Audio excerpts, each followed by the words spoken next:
لمساعدة مصر. أنا أخالف خادم الحرمين في كلمة مساعدة مصر. مصر لا تحتاج إلى مساعدة، مصر تحتاج إلى رد الجميل، مصر تحتاج إلى رد المعروف.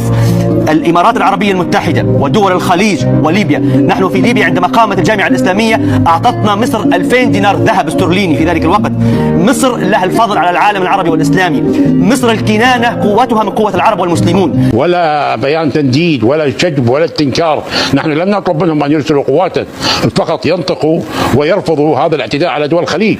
حتى مصر اللي كنا نعتقد بأنها أم الدنيا اكتشفنا بأنها زوجة الأب.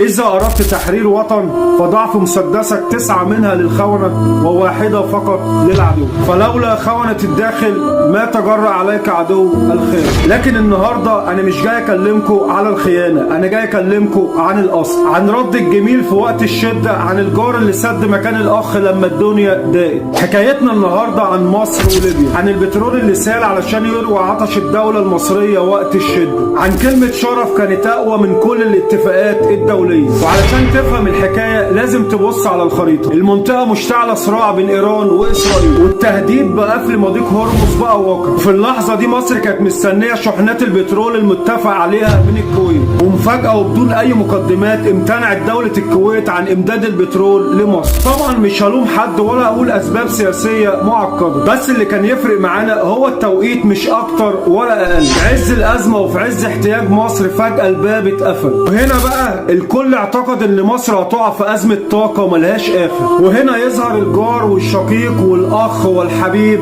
ليبيا. في الوقت اللي العالم كله بيحسبها بالدولار وبالسن، ليبيا فتحت خزائن الذهب الأسود لمصر. مش بس كده، دي كمان بتسهيلات وأسعار حرفيا ما تخطرش على بال حد، أسعار يخلي المحللين السياسيين يضربوا كف على كف. والسؤال اللي كله بيسأله، هي ليه ليبيا عملت كده؟ والإجابة مش في أوراق السياسة، الإجابة في تعليقات الشعب الليبي تدرس لما سألوه ليه بتدوا مصر البترول بالسهولة دي؟ هنا بقى كانت الردود تزلزل. دي مصر مش خسارة فيها الدم، هنبخل عليها بالبترول. كلمات بسيطة لكن بتلخص تاريخ من الدم والمصير المشترك. رد الجميل، مصر والسد العالي قال لي. علشان تكون فاهم الحكاية صح لازم تعرف اللي ده اسمه رد الجميل. فاكرين اما ليبيا كانت مطمع لكل قوى الأرض الخارجية، لما الكل كان عينه على بترولها وعلى خيراتها وحاولوا يتدخلوا عسكريا؟ مين وقتها اللي وقف وقال سرت والجفرة خط أحمر؟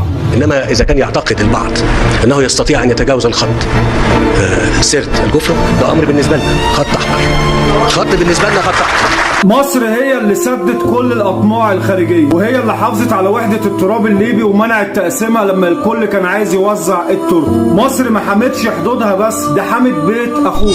النهاردة ليبيا بتقول لمصر احنا ظهرك زي ما كنت سندنا. الدرس اللي بتتعلمه النهاردة ان المصالح بتروح وتيجي، والاتفاقيات ممكن تتقطع في لحظة، بس الأصل ما بيتمسحش. ليبيا أثبتت ان العروبة مش مجرد شعارات في مؤتمرات، دي فعل وقت الشدة. مصر وليبيا مش مجرد دولتين بينهم حدود، ده قلب واحد ولكن بينبض في جسدين.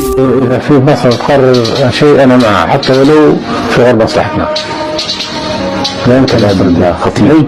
وإذا قررت أنا أرى. والرسالة دي لكل خاين أو طامع، البيت دوت ليه أصحاب، والأصحاب وقت الجد بيكونوا واحد. ودي حكاية البترول اللي أنقذ الموقف.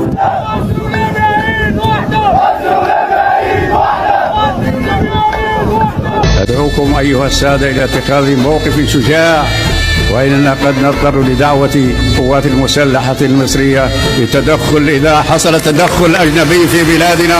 وحكاية الشعب اللي قال مصر أغلى من أي ثمن. حمى الله مصر وليبيا شعبا وجيشا. المساس بأمن مصر القومي خط أحمر ولا يمكن اجتيازه، شاء من شاء وأبى من أبى، والذي لن نسمح لأي ما كان أن يقترب منه.